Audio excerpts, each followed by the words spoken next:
Historia del Perú, pregunta 63. Los migrantes asiáticos, conocidos como culíes, llegaron al Perú a mediados del siglo XIX, provenientes de la zona de Cantón, China. Fue la migración más grande de la población foránea durante aquel siglo en nuestro país, lo que acrecentó la diversidad étnica y cultural. Con respecto a los culís, se puede afirmar que A. Arribaron para laborar en los talleres artesanales. B. Terminaron trabajando en las islas guaneras. C. Llegaron durante la etapa del segundo militarismo. D. Lograron acceder rápidamente al poder económico. E. Fueron contratados como técnicos y administradores. Primero, lo primero, hay que subrayar las ideas importantes. En esta pregunta te están hablando sobre migrantes asiáticos, sobre la época del Perú a mediados del siglo XIX, y te piden sobre estos migrantes asiáticos, los chinos culís, dar la característica importante. Vamos a ponernos en contexto. Perú a mediados del siglo XIX. ¿Qué estaba pasando en nuestro país en esa época? ¿En qué etapa nos encontrábamos?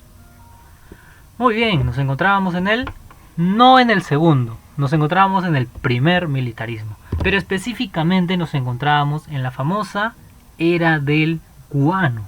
Ya con ese título creo que ya sacas la clave al toque, pero vamos igual a recordar un poquito más para que tengas idea de lo que sucedía en esa época y sobre todo enfatizar en los chinos culís. Durante la era del guano, o también llamado prosperidad falaz por el gran historiador Jorge Basadre, tenemos el gobierno del general Ramón Castilla. Durante su gobierno se dio la famosa Ley de Inmigración de Pobladores Asiáticos.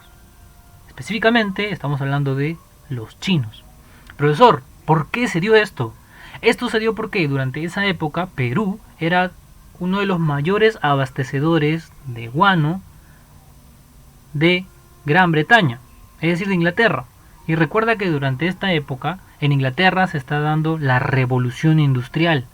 Entonces lo que ellos necesitan es que su agricultura, su ganadería esté potente. Entonces para reforzar eso necesitas el guano, ¿no? Porque el guano se utilizaba de abono y eso pues reforzaba la agricultura y así también se repotenciaba la industria. Entonces por eso el gobierno de Ramón Castilla, al necesitar trabajadores, al necesitar mano de obra, se permitió esta ley de inmigración. Pero ahora algo que también tenemos que decir y que no nos va a gustar tanto, pero es la verdad, es que los chinos culíes fueron muy explotados, provocando la muerte de gran parte de la población asiática. Sí, se tenía que decir y se dijo. Entonces, para tener claro esto,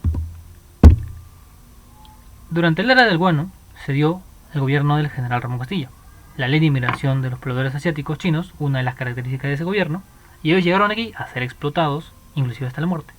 ¿Y todo esto por qué? Por lo que te había mencionado de la revolución industrial de Inglaterra, y porque Perú era su proveedor de guano. Entonces, ahí está la clave, ¿de acuerdo? El incremento en la venta del guano para el comercio internacional. Entonces, si juntas todo esto, ¿cuál sería nuestra alternativa? Sería la B. Terminaron trabajando en las islas guaneras. Muy bien, y otra cosita también que quería comentar antes de terminar, es que el tema del primer militarismo, y específicamente el tema de prosperidad falaz o la era del guano, es uno de los temas que San Marcos considera bastante para sus preguntas de examen de admisión. ¿Sí? San Marcos, inclusive otras universidades, lo consideran bastante. Así que mucho ojo, pestaña y ceja con este tema. Muy bien, y de esta manera se respondía esta pregunta del curso de Historia del Perú del examen de admisión de la Universidad Nacional Mayor de San Marcos.